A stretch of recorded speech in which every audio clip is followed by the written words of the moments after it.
በስመ አብ ወወልድ ወመንፈስ ቅዱስ አሐዱ አምላክ አሜን። ልዑል እግዚአብሔር አምላክና ናብ ዘመነ ጳራቅሊጦስ ስለዘብጽሐና ክብርን ምስጋናን ንዑ ይኹኖ። ከምኡውን ነታ ቅድስተ ቅዱሳን ንጽሕተ ንጹሃን ወላዲተ አምላክ ክብርን ምስጋናን ንዓ ይኹን። በረኸታን ረድኤታን አማላድነታን ውን አይፈለየና። በዓብይ ዝመጸና ዘሎ ድሕሪ ጳራቅሊጦስ መንፈስ ቅዱስ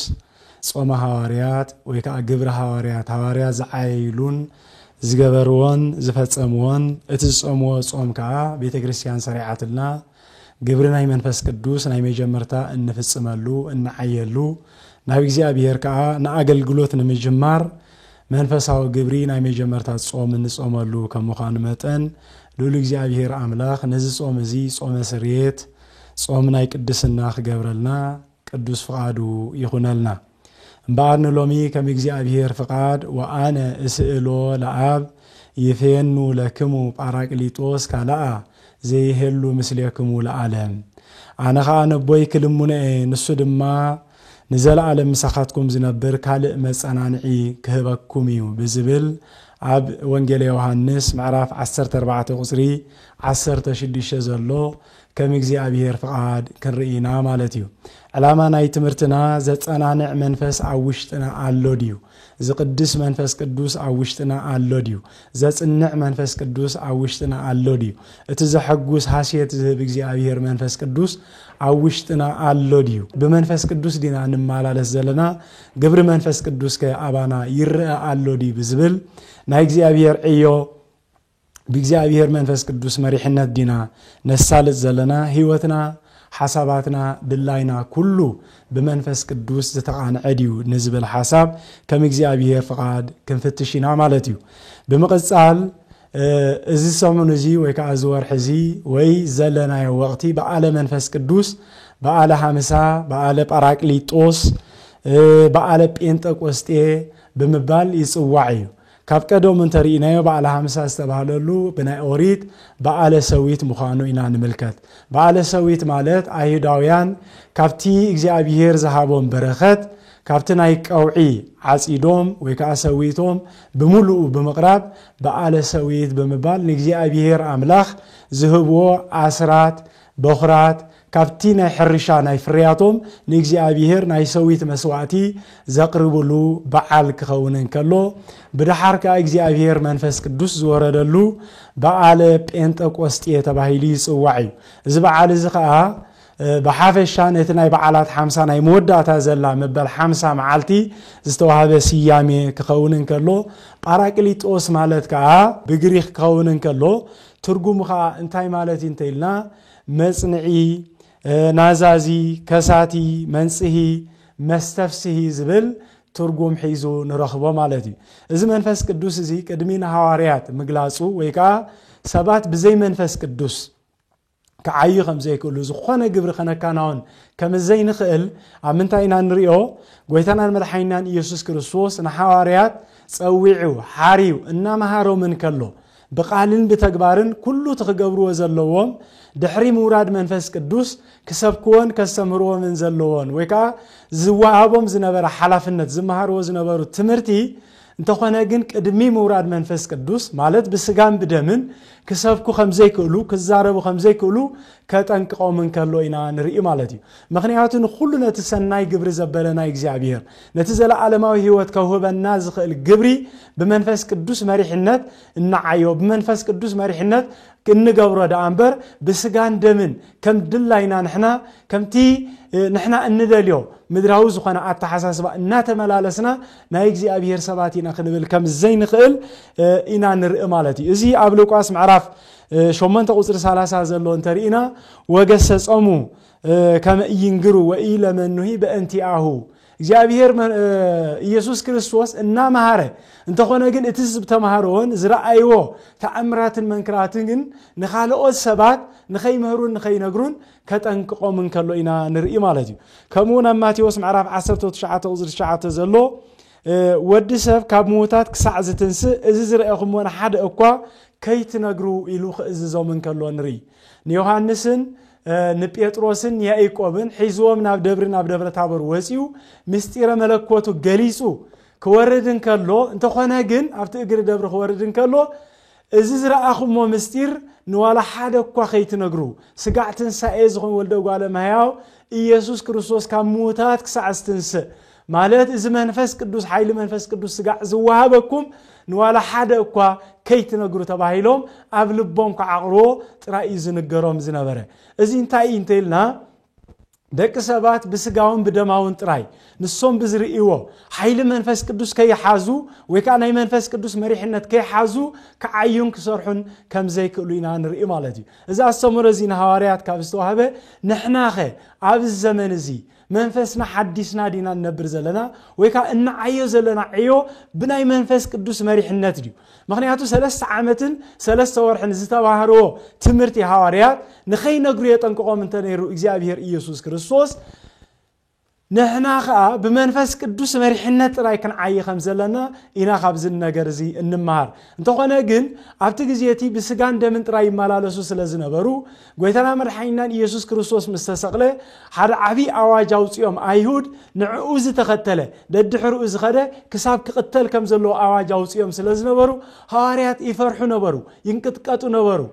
ኣብ ዕፁ ጎዛን ከለው ካ ክርስቶስ መጽኡ ሰላም ንዓኹም ክብሎም እንከሎ ክፈርሑን ክስንብዱን ከለው ኢና ንርኢ ማለት እዩ ስለዚ ፈራሓትን ራዑዳትን ስለዝነበሩ ሃዋርያት መንፈስ ቅዱስ ስለዘይተቀበሉ ነቲ ዝተማሃርዎ ትምህርቲ ብዝግባእ ብትብዓትን ብድፍረትን ብጽንዓትን ናብ ኩሉ ዓለም ንኸብጽሑ ሓይሊ ስለዘይነበሮም አንቱም ሰንበሩ ሃገረ ኢየሩሳሌም እስከ ትለብሱ ሃይለ እምአርያም ብምባል ኣብታ ቅድስ ኢየሩሳሌም ንኽጸንሑ ሓይሊ መንፈስ ቅዱስ ስጋዕ ዝረኽቡ ኣብ ኢየሩሳሌም ንኽጸንሑ ክእውጀሎም እንከሎ ወይ ክእዞም እንከሎ ኢና ንርኢ ማለት እዩ ስለዚ እዚ መንፈስ ቅዱስ እዚ ነዞም ብጎይታና መድሓኒትናን ኢየሱስ ክርስቶስ ን3 ዓመትን 3 ወርሕን ኣብ ዝወዓሉ እንዳወዓሉ ኣብ ዝሓደሩ እንዳሓደሩ ዝተማሃርዎ ትምህርቲ ብሓፈሻ ዘዘኻኽርን ዘጸናንዕን ክኸውን እንከሎ ኣብ ዮሐንስ 14:26 ዘሎ እቲ ኣቦይ ሰደደልኩም መጸናንዒ መንፈስ ቅዱስ ንሱ ሁሉ ዝመሃርኩኹምን ዝነገርኩኹምን ዘበለ ከዘክረኩም እዩ ክብሎም እንከሎ ኢና ንርኢ ስለዚ ኣብ ኢየሩሳሌም ምጽንሖም ሃዋርያት ተዓጽዮም ሓደ ገዛን ክጸንሑ እንከለው ሽዑ መንፈስ ቅዱስ ሃብቲ መንፈስ ቅዱስ ወሪዱ ናብኣቶም ምስተዋህቦም ብደስታ በሓጎስ እቲ ዝተባህለ ክፍጸም እንከሎ ኢና ንርኢ ምክንያቱ ሃዋርያት ሓይሊ ነበሮምን ብስጋን ደምን ስለዝነበሩ ፍርሕ ነይርዎም ትብዓት ኣይነበሮምን ጽንዓት ኣይነበሮምን እቲ ዝተማሃርዎ ሁሉ ናይ ምዝካር እኳ ሓይሊ ከም ዘይነበሮም ኢና ንርኢ ነቲ ዝተማሃርዎ ብምሉእ ከዘክርን ከጸናንዕን ሓይልን ክህብ ዝኽእል እኳ ደኣ ደስታ ክውስኽ ዝኽእል መከራ እኳ እንተመጾም ሽግር እኳ እንተመጾም ብሓጎስ ብደስታ ክቕበልዎ ዝኽእል ከጸናንዕ ዝኽእል መንፈስ ቅዱስ በዚ ዕለት እዚ ክቕበሉ ኢና ንርኢ ማለት እዩ ሉል እግዚአብሔር ኣምላኽ ነቦታትና ሃዋርያት መጸናንዕን መንጽህን ናዛዝን መስተፍስህን ዝኾነ መንፈስ ቅዱስ ዝለኣኸ ሎሚ ንዓይን ንዓኻትኩም እንካ እዚ ናዛዝን መጽንዕን ዝኾነ መስተፍስህ ዝኾነ እግዚአብሔር መንፈስ ቅዱስ ኣብ ኩላትና ሓዲሩ እቲ ንሓስቦ እቲ ንደልዮ እቲ ክንገብሮ ንደሊ ብመንፈስ ቅዱስ ዝተቃነ ብመንፈስ ቅዱስ ዝተቃንዐ ስነ ልቦናን ሓሳብን ክህልወና ቅዱስ እግዚአብሔር ቅዱስ ፍቃዱ ይኹን ምክንያቱ ኣብ ቀዳማይ ቆሮንቶስ ምዕራፍ 3 ቁጽሪ 17 ዘሎ እንተሪኢና اسم እግዚአብሔር መንፈስ ውእቱ ሃባሃሎ መንፈስ እግዚአብሔር ህየ ይሄሉ ግእዛን እግዚአብሔር መንፈስ ቅዱስ ወይ ካ እግዚአብሔር መንፈስ እዩ ኣብቲ መንፈስ እግዚአብሔር ዘለውኻ ኣብ እንታይ ያሎ ሓርነት አሎ ንብል ይብለና ማለት ስለዚህ ኣብቲ መንፈስ እግዚአብሔር ወይ ካ መንፈስ እግዚአብሔር አሎና ንብል ተቆይና መንፈስ እግዚአብሔር አባና ሓዲሩ አሎ ንብል ተቆይና ካብ ኃጢአትን ካብ እከይ ተግባራትን ካብ ዝተፈላለዩ كفአት ተግባራትን ነጽኢና ሓራወጽኢና አሎና ንብላለና ማለት እዩ ስለዚህ ህዝብ እግዚአብሔር ነፍስና ክንፍትሾ ዘሎና ሎሚ ተጻናኒዕና ዲና ነብር ዘለና ሎሚ ካብ ኃጢአት ሓራ ኮይና ዲና ነብር ዘለና ሎሚ بمجزئابير منفس قدوس حاسيت ويكا حاغوس اوشتنا يسمعنا دولو مغنياتو نايتا سماوي تسفا اوشتنا انتليو نايزا مدرزي ازمصو سقايات ابزا مدرزي انرخبوم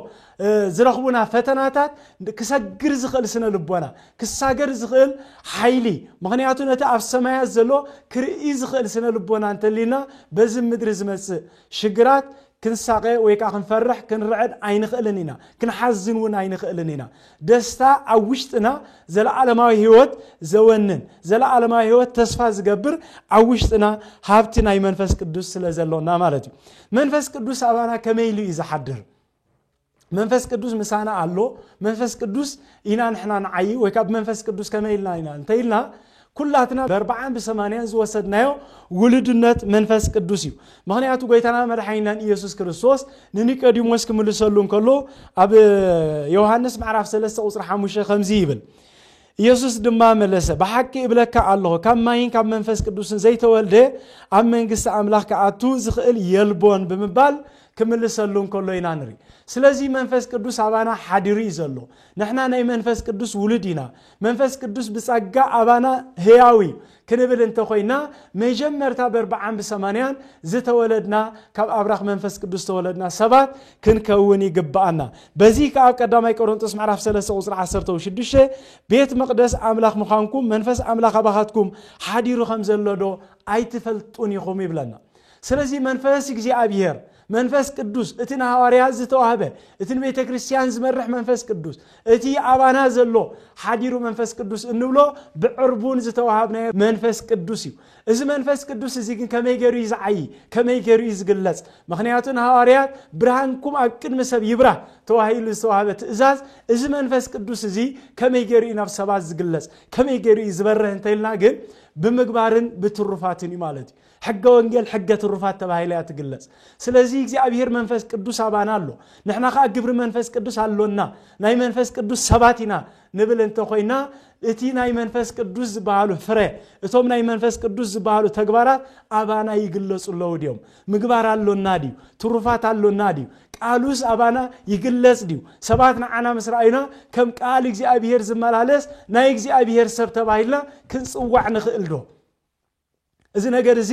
አብ ኡምረና ኩሉ ጊዜ ከነመላሉ ሰይግባና ነገር መንፈስ ቅዱስ ክንዝክርን ከለና እግዚአብሔር መንፈስ ቅዱስ ትብዓት ይዝብ እግዚአብሔር መንፈስ ቅዱስ ጽንዓት ይዝብ እግዚአብሔር መንፈስ ቅዱስ ኃይል ይዝብ እግዚአብሔር መንፈስ ቅዱስ ናዛዚው መስተፍሲ ክንብል እንተ ኮይና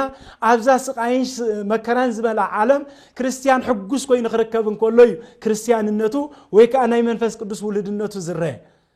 ክርስቲያን መከራ ጸኒዑ ክርከብን ከሎ ናይ መንፈስ ቅዱስ ኃይል አቡ ይግለጽ ንሱ ከአብ መንፈስ ቅዱስ መሪሕነት ዝማላለ ሰብ ይخبሃል ይካል ሓደ ክርስቲያን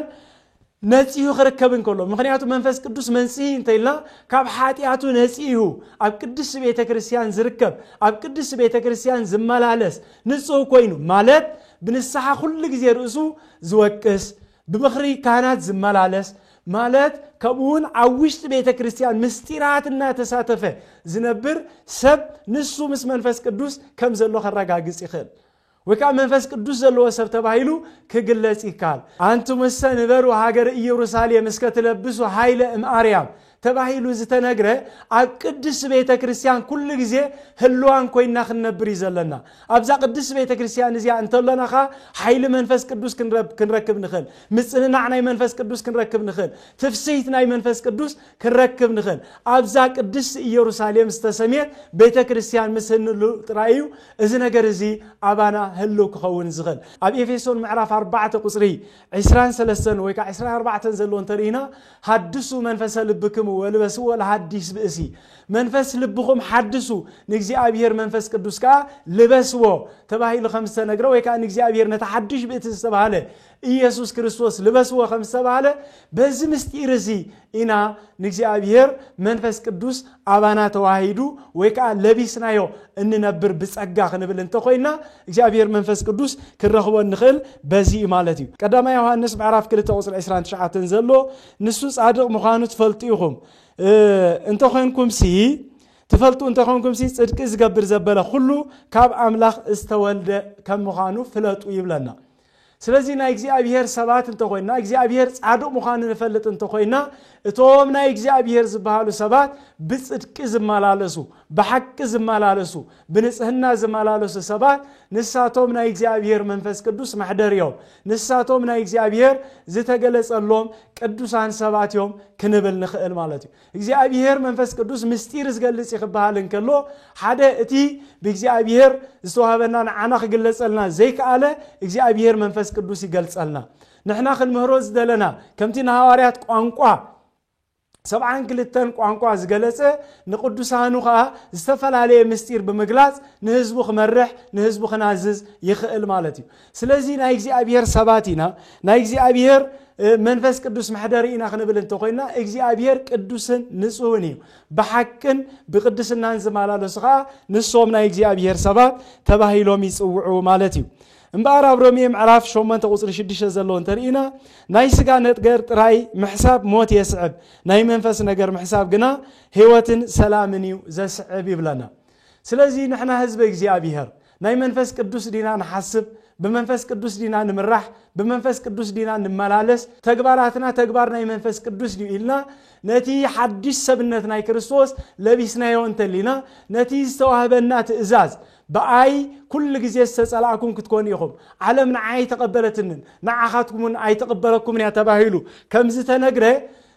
نايجزي أبير يسوع كريستوس حسب النت ويكان نايجزي أبير يسوع كريستوس قال استسكمه أبز عالم زي تقبل النت يقولون سلزي يجزي أبير منفس قدوس أنا نعي وانتلنا أب منفس قدوس زلوا سب كل جزء بصنعاتي زملالس حيل الله مالتيو معناته حواريات انترينا فرحت زنبرو طبعات كوينوم دفارات كوينوم أبجزات عزيوم زنبرو أبدق وسيوم بستفلا قانقواتات بتبعات كسبكم كله ينانر مالتي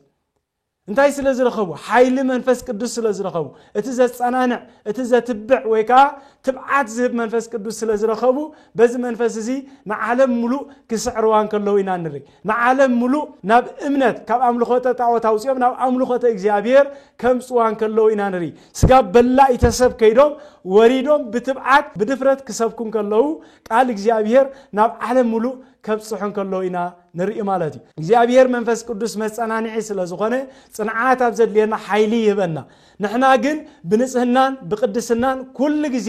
ንሱ ረዳኢ ንኽኸውን ንሱ አቂድመና ከይዱ ንኽዓይ ንሱ እንገብሮ ነገር ዝኾነ ሁሉ ንኸቃናዓልና አቂድመናውን አንደበት ኮይን ንኽንዛረብ ጥበቡን ምስዋዓል ንኽበና ግን ኩሉ ግዜ ብጸሎት ናቡ ምስ እንቅንዕ ነቲ ዘሎና መንፈስ ነቲ አውሽጥና ሓዲር ዘሎ መንፈስ ልቦናና ምዝ ሰምዖይ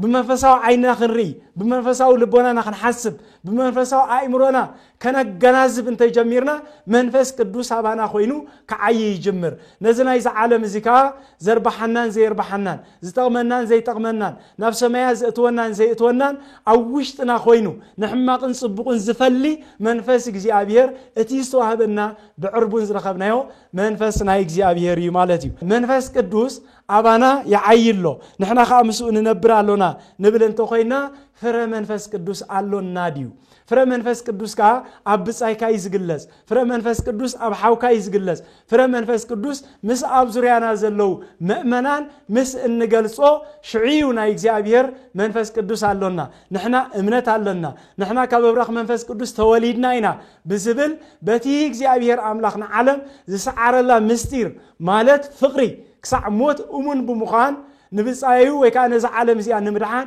زخفلو واغا نسوينا تماهرنا ازي خا منفس قدوس عنا زخخرنا بزي غويتانا ملحينا يسوع كريستوس نعنا نمدحان